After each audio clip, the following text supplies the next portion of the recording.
They are the first Americans, but how will they vote?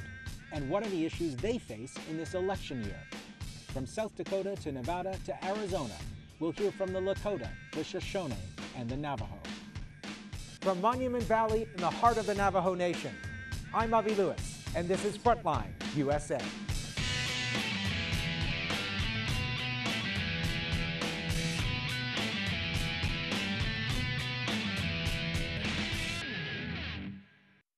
Monument Valley. It's the picture postcard version of the Wild West frontier. Today, these lands could become a front line in the race for the White House, where the Native American voting bloc is crucial in swing states like New Mexico and Arizona. But what happens when Native Americans decide to opt out of this country altogether? That's what happened recently when leaders of the Lakota Sioux Nation declared independence from the United States and announced the founding of the Sovereign Republic of Lakota.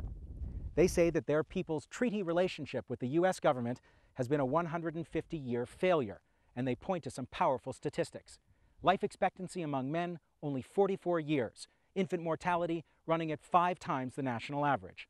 To get the whole story, we sent Monica Vishamizar to Lakota country. Here she is with this week's Frontline Focus.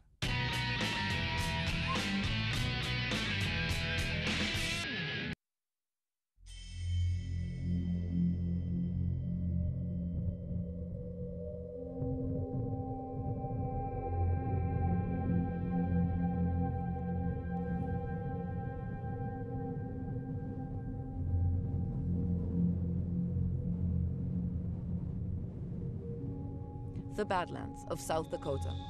In winter, this is one of America's most inhospitable places, with temperatures dropping to Arctic levels. The Lakota Sioux Indian tribe has lived here for generations. A lonely memorial reminds visitors of the day in 1890 when U.S. government cavalry massacred members of the tribe. And we're still resisting imperialism. It is a classic third world situation on Indian reservations.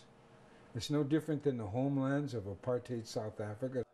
Actor and activist Russell Means is the figurehead of Lakota resistance against the U.S. government.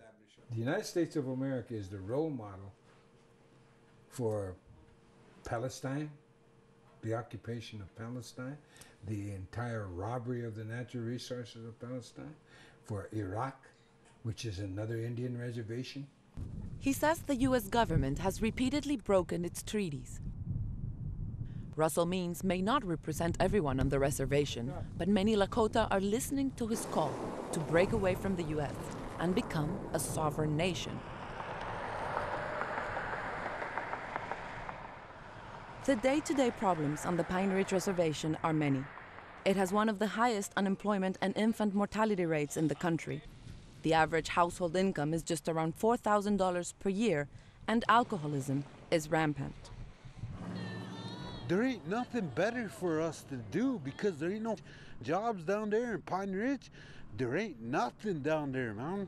This was all our land. All this United States was ours, and they all took it from us and left us right here where we're at. Left us with these, how many bars are right here? 1, 2, 3, 4 bars. 4 bars. This is $1 million business every year. Who's a leader, like a political leader who could represent your interests, do you think? Zero. Zero. Why? Because they get all the money off of us. That's why they're riding Lear jets and everything. What should I vote for? What should I vote for? Well, it don't count. Ben Good Buffalo is a Lakota spiritual leader. He prays for his people. He believes that they have lost their own culture because of too much interaction with Western life and politics. If 2 people are running for president, it's the people that make that decision by voting. That's the white man's way again. This is Ben's house. He's not sleeping here, though, during the winter, because these donated trailers where many Native Americans live are not only poorly insulated, they have holes all over the place and do not have electricity. Every winter, Ben moves to his van so he can withstand the cold.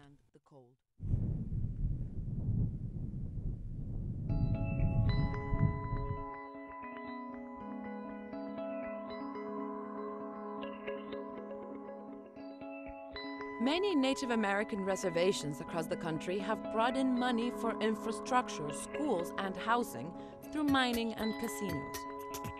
This has been tried here too, but has not worked as hoped.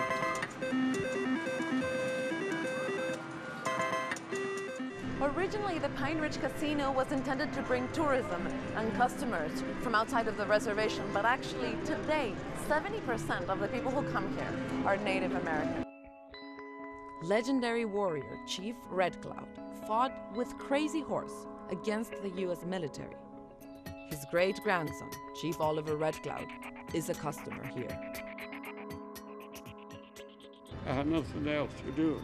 The white man world, they have everything, ball game, basketball game, they have everything. The Lakota people, we don't have nothing like that.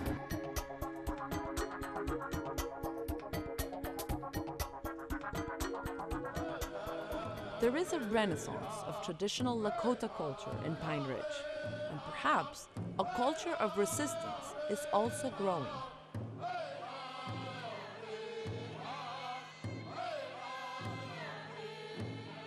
It is not a sentimental reminder of ancient ways. It is politically powerful and linked to their bond with the land.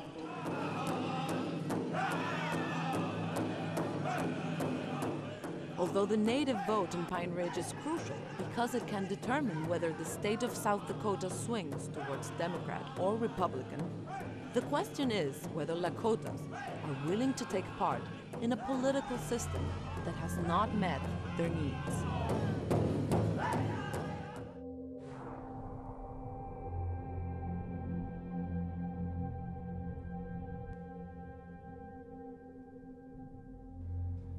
Washington, Jefferson, Roosevelt, and Lincoln are remembered as great American leaders. But for many Lakota, the very granite these faces are carved from is stolen.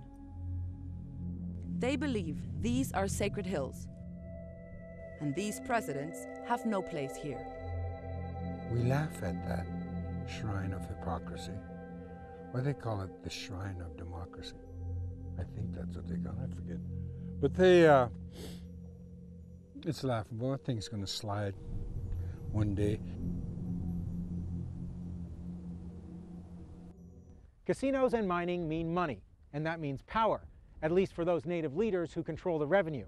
A world away from this landscape, those leaders are a growing political force in Washington. On this week's Limo Lobby, we look at their clout in the Capitol.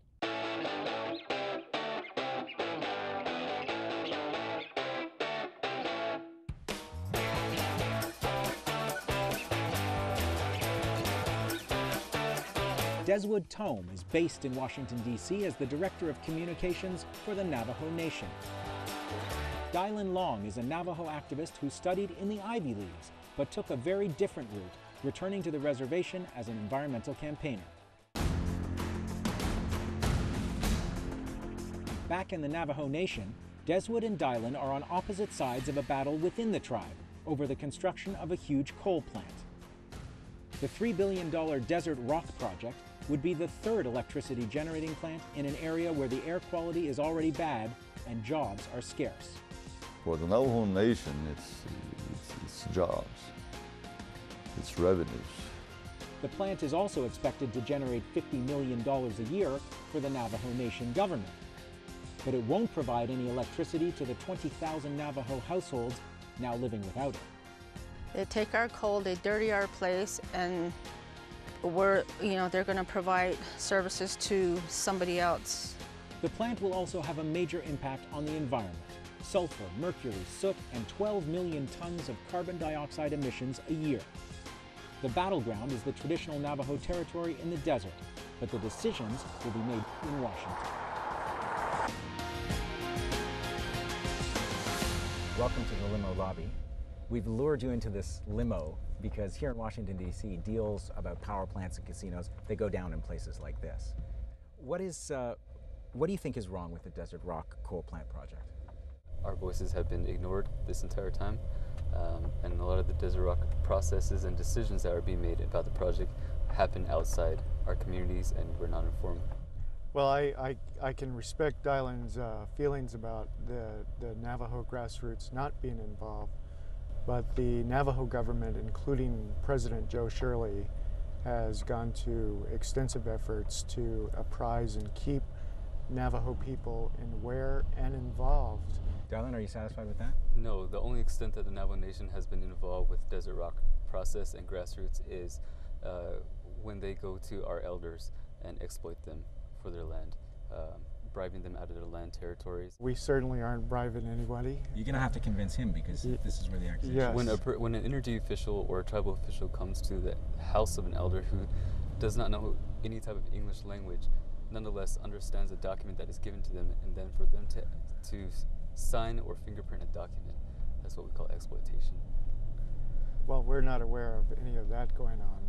I don't need to tell you that there's 40% of the Navajo Nation living under the poverty line, that there's 50% unemployment or more. Isn't thousands of jobs and hundreds of permanent jobs exactly what your people need? It depends on what types of jobs. Navajo grassroots do want jobs, but they want clean jobs, not these oil fields and coal-powered power plants. You know, those are such temporary jobs, and I should know. I grew up in a power plant lifestyle. My fathers and my brothers, they work in a power plant, so I can speak directly to the issue. Desert Rock is for people who desire to want to work there. The Navajo government is doing its most to ensure that there's going to be less and less emissions, and more cleaner environment. But how do you balance all this? How do you balance the fact question, isn't it? that you have 56% unemployment on the Navajo Nation? You have an energy development plan that you've been involved in 40 years. We want to strike a balance. We want to strike a chord. We have drawn the line in the sand as far as extractive industry coming and taking our lands, and we haven't seen any benefits from it. We're getting to the heart of it now, but I want you to teach me a little bit about the Navajo fundamental laws. I want to understand what they are in a basic sense, and how this development is consistent or inconsistent with them. Well, Navajo fundamental law is about harmony. You know, it's about living in balance, not living in extravagance, but not living in lack. It's about living where you're in peace and in harmony. So how do you reconcile that with 12 million tons of carbon emissions a year? Well, I would say that... Sorry, you need to answer that. Well, how is that part of the vision of the universe that you've described in Navajo tradition? It's tough. Well, you have that as Navajo fundamental law. Then you have the needs and demands of the growth of Navajo. I mean, we are so far behind. How else can we catch up? Are you feeling this? The tribal leaders really need to come out to our homes and engage in dialogue with us. Well, we absolutely need to come together. And that's what I'm talking about when I'm talking about harmony, when I'm talking about living in balance, is coming together. All right, it sounds like we've started a conversation here that you need to take back to your community, but thank you for riding the limo lobby with us. Thank you.